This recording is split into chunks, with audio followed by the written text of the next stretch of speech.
Do I have to do anything here? No. Thank you.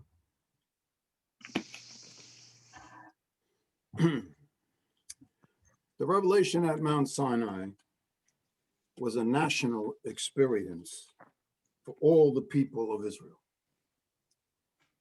But it also was a very personal experience. Each Israelite heard the same words, but in different ways. The Midrash teaches that God spoke b'kocho shel kol echad ve'achad, according to the individual abilities of each listener.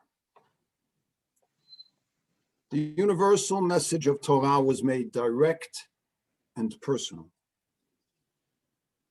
The miracle at Har Sinai was not only the revelation of Hashem to the nation of Israel, but the individualized revelation to each and every Israelite man, woman, and child. The message of this rabbinic teaching goes further. It does not merely refer to the receptivity and ability of the Israelites at the moment of revelation at Har Sinai.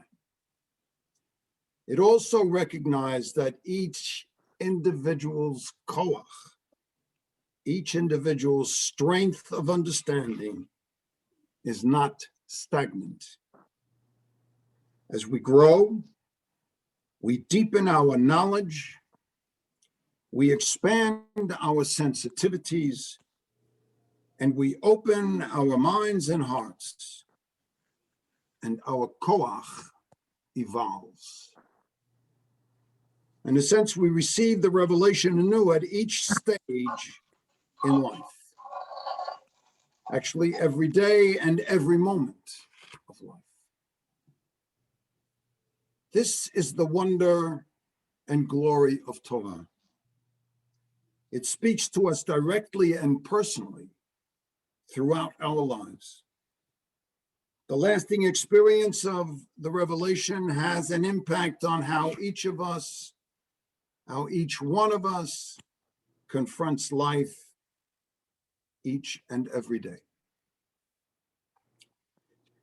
The Me'am Lo'eh is a classic Ladino biblical commentary of the 18th century, notes that the original revelation at Har Sinai was a highly dramatic episode. Moses ascended the mountain as the people of Israel gathered below with great anticipation. The scene was marked by thunder and lightning and the sound of the shofar. The voice of God was heard by all. Yet shortly afterward, the Israelites were dancing around the Egel Masecha, the golden calf. When Moses came down from the mountain and witnessed this idolatrous behavior, he threw down the tablets of the law, and they shattered into pieces. Later, Moses ascended Har Sinai again.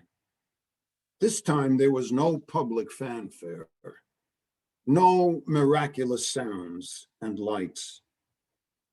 And God told Moshe that Moshe, would have to carve out the stone on which the Aseret HaDibrot, the 10 Commandments, would be inscribed. The second set of the tablets of the law received by Moshe through his own hard labor was preserved. The first tablets of Aseret HaDibrot, given with so much drama, were broken.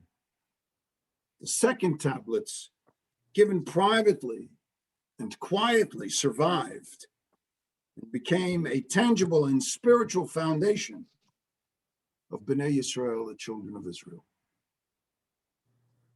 The Me'am always points out to the moral of the story. The really important and lasting things in life are often done by individuals in privacy through their own exertions. Things done with much publicity may not be as permanent. We ought not judge the value of a person or an event based on external glitter or fame.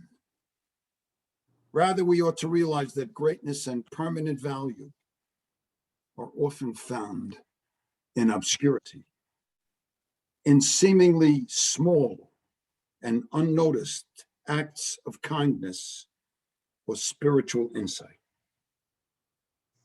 External fame, power, and popularity do not necessarily correlate to internal worth.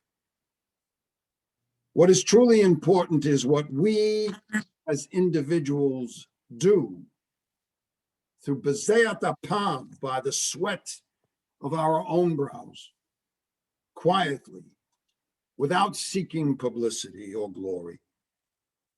What is valuable and lasting within us and what we do are those things which are authentic, honest, and good. Umatzachein be'enei Hashem, and which find favor before God, and which bring goodness and kindness to our fellow human beings. Another important lesson at Har Sinai is that the Torah provides a grand and universal religious vision. A famous midrash teaches that the revelation at Sinai was simultaneously given in 70 languages, which contained a blueprint of moral behavior for the 70 nations of the world. A shorthanded reference to all of humanity. The Torah is not to be understood or limited as being a narrow message intended for only one small group of people. The Torah is not to be limited to only one self-contained group of people, but rather to provide spiritual insight to all humanity. Our sacred literature stresses Judaism's role as the most universal of religions, a religion that provides the moral principle framework for all of civilization.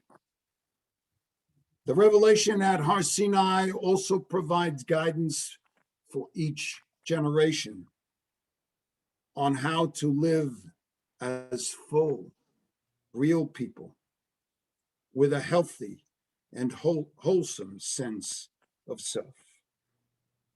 The Talmud tells us that the ancient Aron Kodesh, the Holy Ark in the tabernacle, contained luchot v'shirei luchot munachot ba'aron, the two sets of the tablets of the law, the broken pieces of the first set, and the complete tablets of the second set. The lesson we learn from this is we each have complete and broken tablets within ourselves. We have the greatness of our strengths and achievements, and we also have our failures and shortcomings. If we only focus on the complete aspect of our lives, we may tend to become arrogant and egotistical. If we focus only on the broken aspects of our lives, we may become demoralized and crushed. To be whole and strong human beings, we need to value both sets of tablets within us. We need to draw our strengths and learn our failings. We need to balance self-confidence with honest awareness of our limitations and weaknesses.